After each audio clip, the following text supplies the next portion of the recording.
New apps and widget style on oneui 7 beta for Samsung S24 series. Tap and hold the blank space on home screen. Tap the settings. Here you can see new option app and widget style. Tap on it. Here you can customize app size like increase or decrease the size of app. Here you can see three options only.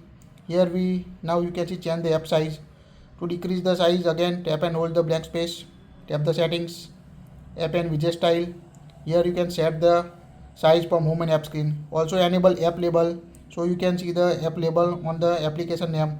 If you want to hide it, just toggle off it like this. Just toggle up app labels and you can see hide the app name on your home screen. So quite helpful feature.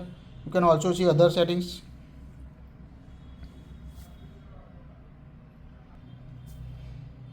In app label, you can also see the widget label, show names under feature widget from Samsung and Google. So you can also use this feature on your home and app screen. So quite helpful or customized app and widget style on the latest Samsung oneui 7 beta. You can also see the calculator icon change or app drawer icon for home screen, or you can see the bottom at the search menu and the bottom. That's it. Like it, share it.